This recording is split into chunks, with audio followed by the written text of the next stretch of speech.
ममता तिवारी। राष्ट्रपति ने उपराष्ट्रपति जगदीप धनखड़ का इस्तीफा मंजूर कर दिया है।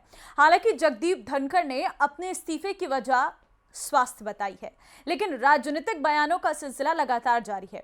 विपक्ष के सवालों का बीजेपी ने जवाब दिया है। ये रिपोर्ट देखिए।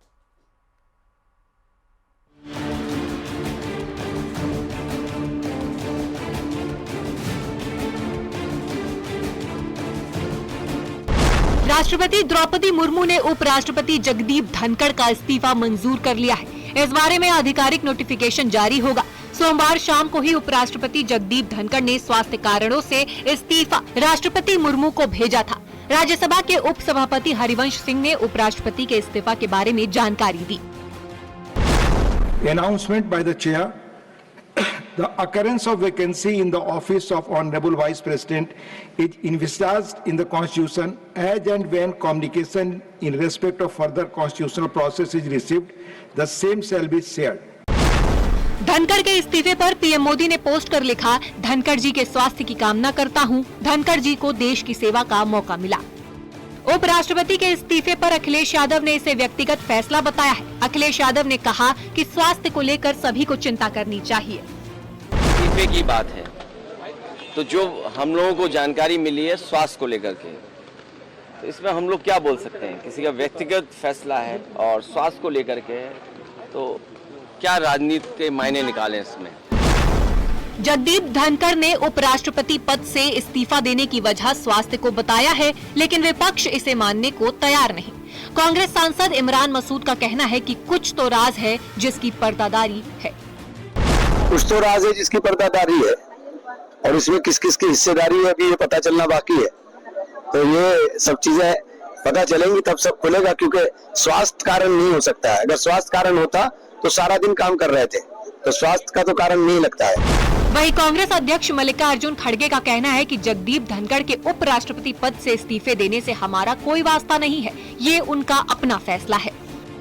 कहने का मकसद ही नहीं है, क्योंकि ये उनकी इच्छा है और गवर्नमेंट की इच्छा है कि उनको स्वीकार करना नहीं करना, वो सब उनकी बात है, हमारा कोई इससे वास्ता नहीं है। धनखड़ 16 जुलाई 2022 को एनडीए की ओर से उपराष्ट्रपति पद के उम्मीदवार बने थे। 6 अगस्त 2022 को हुए चुनाव में उन्होंने विपक्ष के उम्मीदवार मार्गरेट अल्वा को 710 में से 528 वोटों से हराया था। ये 1992 के बाद उपराष्ट्रपति चुनाव में सबसे बड़ी जीत थी। Bureau report, news 18, Uttar Pradesh, Uttarakhand.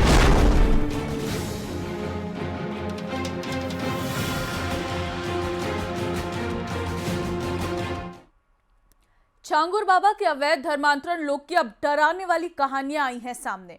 News 18 की टीम ने कुछ ऐसे लोगों से संपर्क किया जो उसके अपराध की दुनिया के सताए हुए लोग हैं।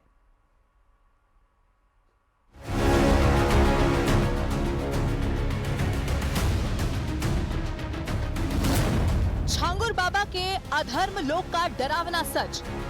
मेरी लड़की चौथे महीने की 2 तारीख को गायब हो गई।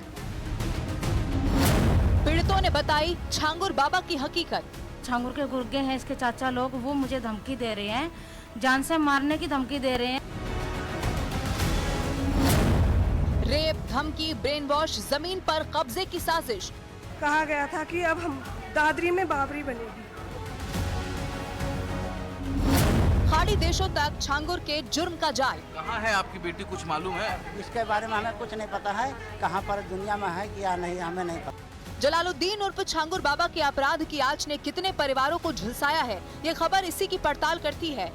न्यूज़ 18 इंडिया ने उन लोगों से संपर्क किया है जिन लोगों को छांगुर बाबा ने न सिर्फ अपने जुर्म के जाल में फंसाया, बल्कि जब से उन्होंने मीडिया में आकर छांगुर बाबा के अपराध की दुनिया का सच सार्वजनिक किया है, तब से उन्हें जान से मारने की धमकी दी जा रही है। गांव में जो छांगुर के गुर्गे हैं इसके चाचा लोग, वो मुझे धमकी दे रहे हैं, जान से मारने की धमकी दे रहे हैं। और ये मुझे ही धमकी दे रहे हैं जो गोपाल राय जी हैं, विश्व हिंदू रक्षा परिषद के राष्ट्रीय अध्यक्ष जी, उनको भी धमकी दे रहे हैं। बोले जो तुम्हारा गुरु है, जो तुम्हें देख रहा है, जो तुम्हारा उठा रहा है ना, उसको भी हम जान से मार देंगे। और अभी मेरे पे दोबारा मारपीट हुई है यहाँ से गाँव जाने के बावजूद, जब हमारी प्रेस कॉन्फ्रेंस 14 तारीख को हुई थी।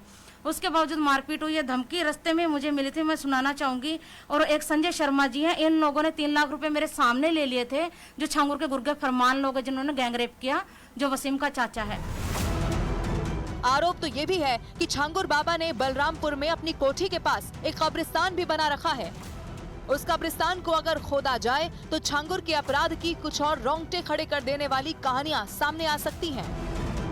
सर मैं चाहती हूँ इसको खोदा जाए और जो इसके अंदर हड्डियां मिलती हैं, जो लड़कियां मिसिंग है, उनका डीएनए मैच किया जाए उनकी फैमिली से, तो 100% श्योर लड़कियों की डेड बॉडी वहीं मिलेंगी। और जो जिंदा है तो वो बेच दी गई होंगी, जैसे कि ये बहरीन में बेच देते हैं, सऊदी में बेचते हैं लड़कियां, नेपाल के जरिए ये लोग सप्लाई करवाते हैं, नेपाल से ही सीधा वो करते हैं ये लोग। इनकी बहुत सिंडिकेट बहुत बड़ा है सर।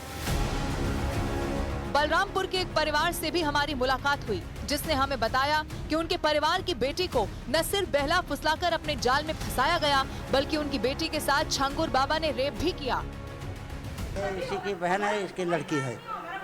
ये लोग लेके चले गए आपकी बेटी को? इसके मामा भी जो है, उनका तो फोटो है नहीं, उसके मामा का नाम भी नहीं पता है, लेकिन वो सब पूरा फुल मिले हुए हैं उनके नात बात तक। हाँ, कह रहे हैं कि इसको हिंदू से मुसलमान बनाया जाए, और लड़की को बना भी दिया, लेकर चले भी गए। हम लोग को भी धमकी देते हैं, तुम लोग आ जाओ, नहीं तो 2-3 लड़की बची उनको भी लेकर चले जाएंगे। हमें पास 3 लड़की और हैं शादी करने लायक अभी भी। कहाँ है आपकी बेटी, कुछ मालूम है? इसके बारे में हमें कुछ नहीं पता है, कहाँ पर दुनिया में है कि या नहीं, हमें नहीं पता है।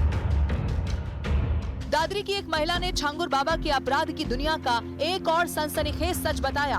उनके मुताबिक न सिर्फ उनकी जमीन पर अधिकारियों की मिली भगत से कब्जा किया गया, बल्कि दादरी में नई बाबरी बनाने की भी धमकी दी गई।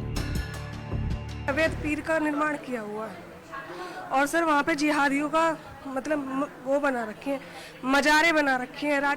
सर सन 92 में जब बाबरी मस्जिद को तोड़ा गया था, तो सर हमारी जमीन पे आकर अतिक्रमण किया गया था, कहा गया था कि अब हम दादरी में बाबरी बनेगी।